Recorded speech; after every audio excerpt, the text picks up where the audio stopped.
10 albums, like 13 top 10 songs, a long, successful career. Beautiful eyelashes. Oh, my gosh. Wait until you see him. They still look good today. Yep. This guy had his biggest success in the 90s and early 2000s, but he's still out there touring around, making people happy, and we are thrilled that he said yes to being on the show. We hope you'll stick around for just a few seconds. We'll be joined by Mr. Tracy Byrd.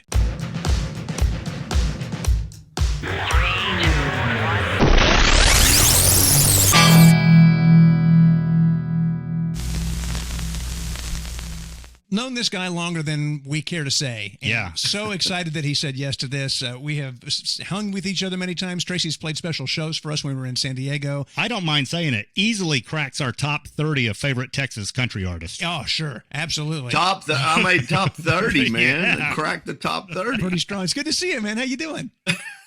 I'm doing good. Good to talk to you guys and see you guys. I mean, I seen Chris a couple years ago when I was rolling through Knoxville. Has it been that long? Wow. I think so, man. I think so. Yeah, I'm like Bigfoot. But Tony, I ain't seen you in a long time. I'm Bigfoot, baby. I hide in the woods. I don't come out. And every once in a while, somebody says, I think I might have seen him a couple of days ago. Hey, I'm that way as much as I can be, so I understand. Isn't it fun? I like being that way. Isn't it funny when we're younger in our 20s, it's like we want to be everywhere all the time. And then as you get older, it's like, do I have to go? And then every time, and you do this, Tony and I, on a smaller scale than you, anytime we agree to do something, the day it comes up, it's like, why did I say yes to this? I mean, does that happen for artists? That's exactly the way it is with me. I heard somebody on the radio yesterday say they had seen a meme that said, had this excited look on this person our age's face because someone asked them, what'd you do this weekend? And they said, I didn't do anything. Yes. Yes. We're so excited about doing nothing. It's like when you're at this age, really, you say in our 20s, I didn't want to be any place anytime in my life. Canceling plans, making plans is fine. And you think, oh, this would be great.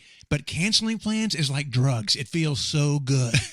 Oh, man. I will cancel, too. I guarantee you. You're lucky I got on here. Do you have a go-to excuse? No, I don't. At this point, I don't think I need an excuse to cancel. So you've done your thing, man. I used to blame it on my kids when they still lived at home. Now I just blame it on the wife. So, there you go. She had there something you come go. up. I had to do this thing. So That's it. Got to take care of that. Well, No, but I am that way, man. These days, I mean, I work the shows that I've got to work. Other than that, I mean, that's about all I do, man. I fish and hunt and golf and hang out with Michelle and go see the kids in their different locations that they are now, and that's all I do. Well, let's dive into all those things you just said. What's your best golf score you've had recently? Oh, 71, I guess, recently. Was that at a real golf course or like a putt-putt? That's putt-putt. Yeah. front nine. That was the front nine.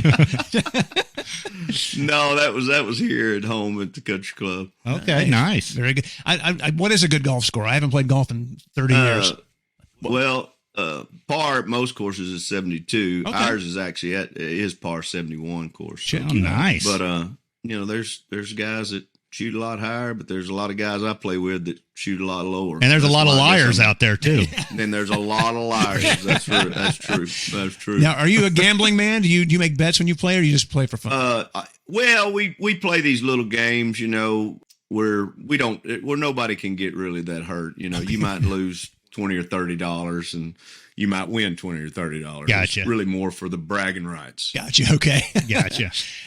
Now I know you've hunted and fished your whole life. I was never a hunter, but I fished with my dad when I was young. I haven't been in a while, but did you get started young, early age, you and dad, or? Oh man. I mean, yeah, fishing, bass fishing, was my life from the time I was, 6, 7, 8 years old.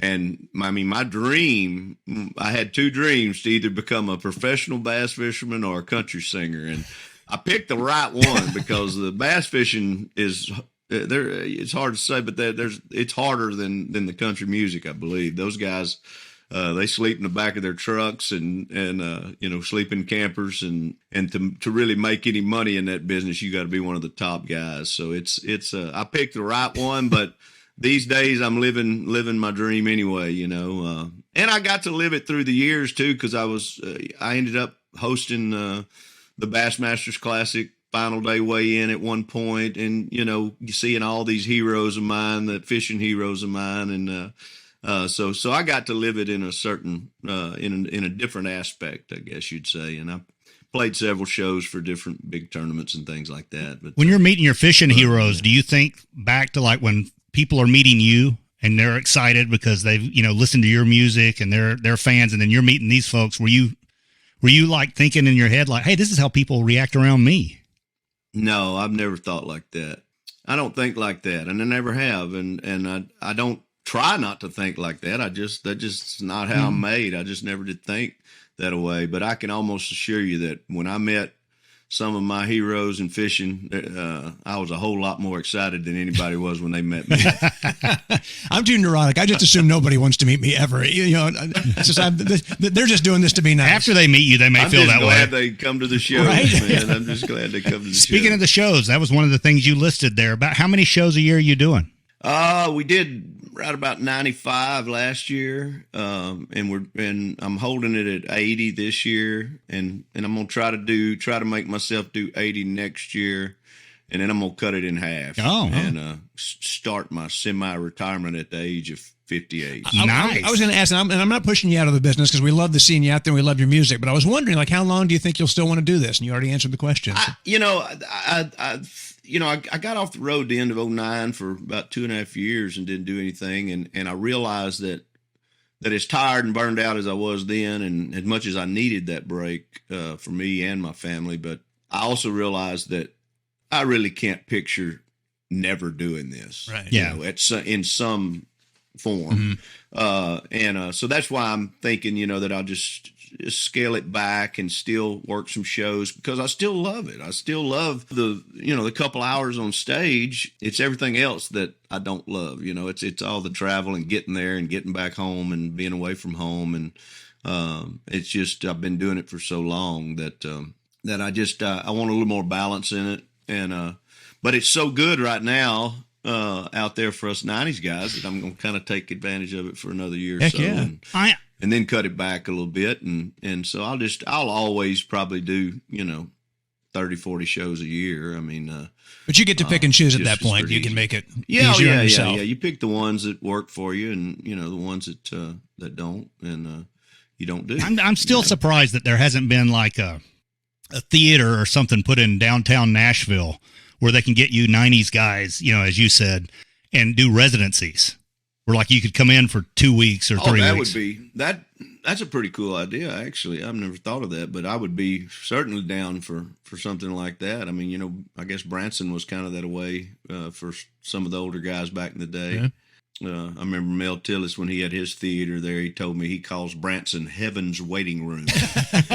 Okay, now you've stumbled on something. When you say Mel Tillis, tell us what's the first story I don't care what it's rated, the first story that tell pops you any of Mel Tillis stories that he told me. There's none of them that are that I can do live like this. And see, and I think that just saying that alone, I think would make some country fans be like, "What the hell?" They have no idea how sick and twisted some of these old guys were. Yeah, exactly. Yeah, he told me. He said, "You boys think y'all's crazy. Y'all ain't got nothing on me and Roger." Talking about Roger Miller. That's amazing. I think I know which one of the stories you're talking about. I might too. Oh, but man, I tell you what, you spend some time with that man and your ribs and gut hurt, because he was one of the funniest human beings I've ever been around in my life. He was just like a stand-up, nonstop stand-up comedian. He was incredible. And he had some stories that would blow your mind, and they were true. Yeah, that's the best part.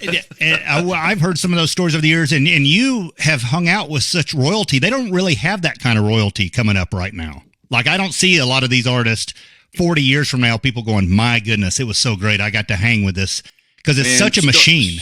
Those stories, though, those kind of things that you can pass on, I mean, that's some of the best. I mean, that's really my favorite part of what I did in country music, was hearing these stories from all these guys that I met, these heroes, once again, heroes of mine that I got to meet and, got to sing with some of them. And, but really just the hanging out was the best part, and it's still like that, I mean, you go back, like, when I went out with, and he's been a friend of mine for years, but I hadn't seen him in years, was John Anderson. Oh, legend. And when I was out with Blake, Never heard of him. Last. Like who? Never heard of him.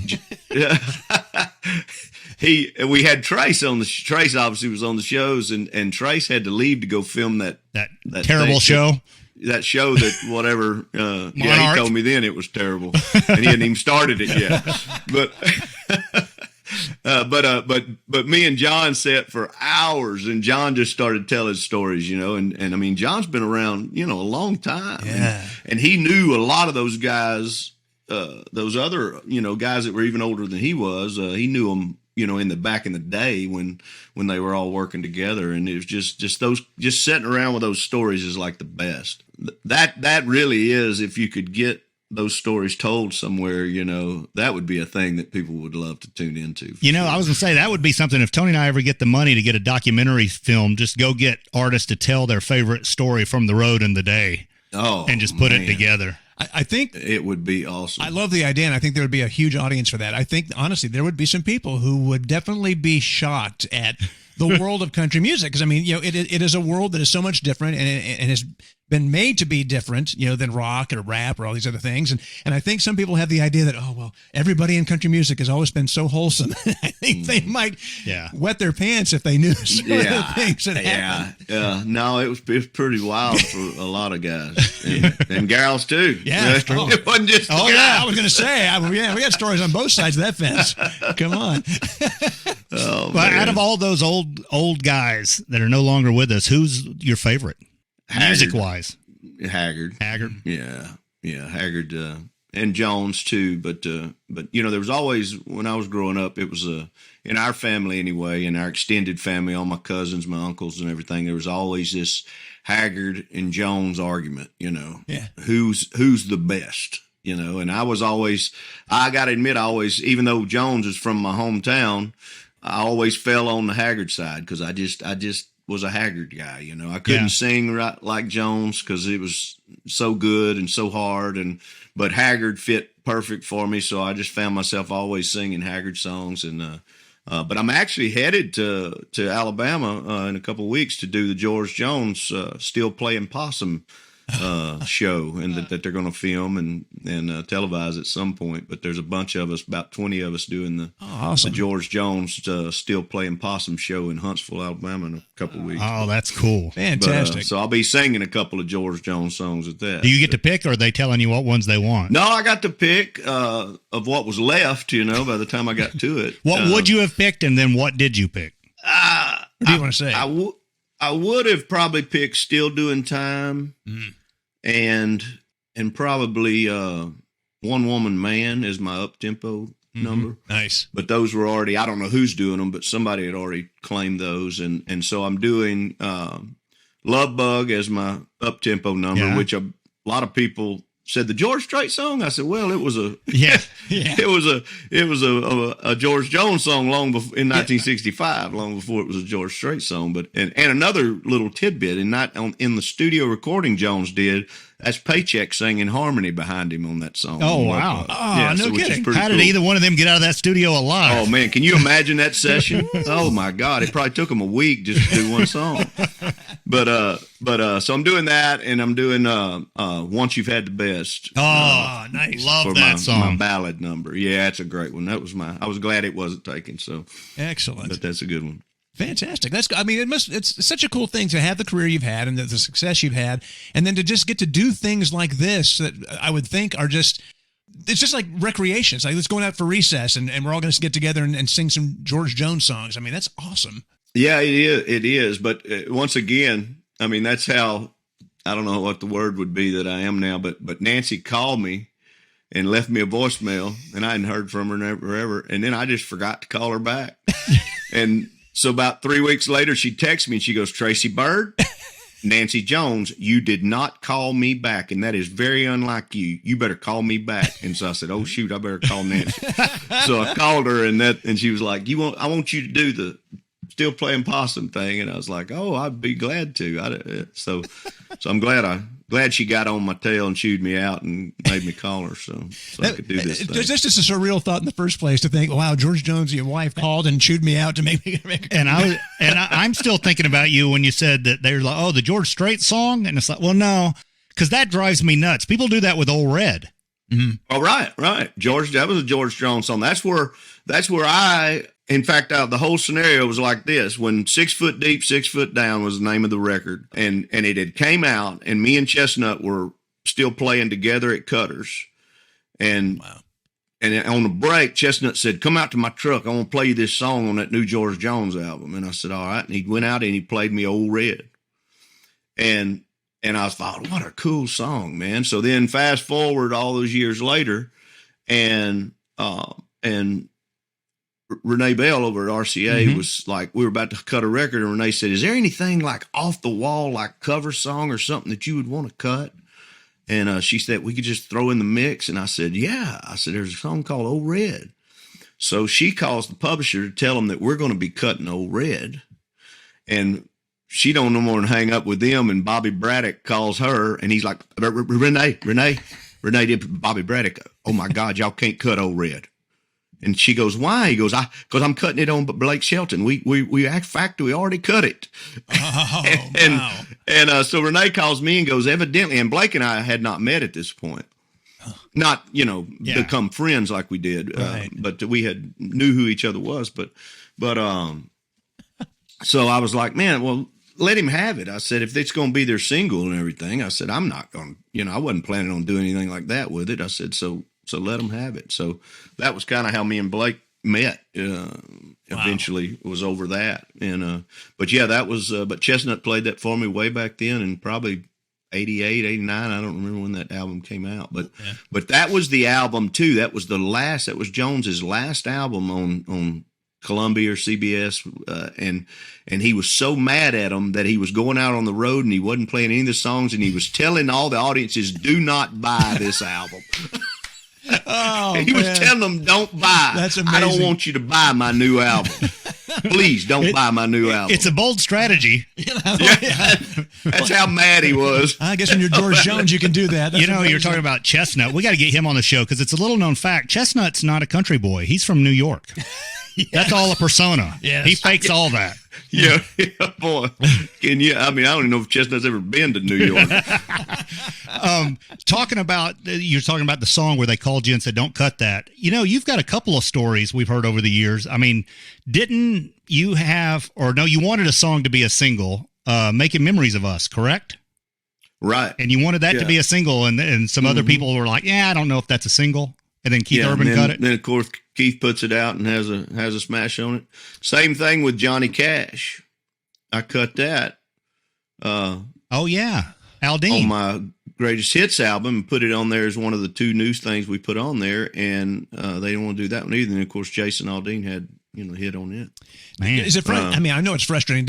How do you feel when that happens? Is it anger? Is it, man, I can't believe how stupid they are? Is it, oh well? I mean, how do you? Well, no, it makes you angry. I mean, there's no doubt. It upset me every time it had happened, because, and I get it, they run a record label and everything, but they're not out there every night. Yeah. They don't have their fingers on the pulse of my fans and of all country fans. I mean, they just don't. Well, they're sitting in Nashville and doing a good job, hopefully most of the time. But you got to listen to the artist, and I think both of those are shining examples of No kidding. of me thinking something was a hit and doing it in the shows and seeing the reaction. I mean, of the people, and then taking that info back and it just being ignored. So I think that's happened to But almost that's all every water under artist the at bridge. some point. Well, what we need to do is get you. it does. It happens to everybody, I think. Let's just go through your songs and find the songs you wanted released that never were. Put them on a studio album, and then let's just go viral with them and make them hits. I've thought about that. I've thought about re-recording all the ones that I thought were hits that we didn't release. That not the ones that were released by other people in hits, but there's a lot of songs that I just thought were hits, and they just stayed on the album. They just call it. They never got Call released. it woulda, shoulda, coulda, and then just put it out there and see what happens. Well, we want to cut if that happens. You guys always trying to get in our pockets, man. God, dang. You know us. Grab it. Family all good? Michelle and all the They're kids? good. Yeah. They're good. The kids are, grown, and Evie's she'll be 28. Logan's 25, and our youngest is 20. Wow.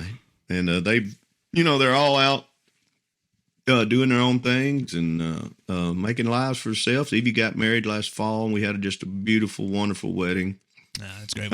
Greatest night of my life, and then Logan is graduated from A&M, and he's in a pretty serious relationship. So I guess maybe he'll end up soon being there. And then Jared dropped out of A&M, the youngest, and took off to Colorado, and he's living his best life out there, and he's out there working and actually doing really, really good. So I think he made a good decision by going against our wishes, I went against my parents' wishes one time, and it turned out okay. So I can't complain about him going against ours. So what time do you normally wake up on a morning at home?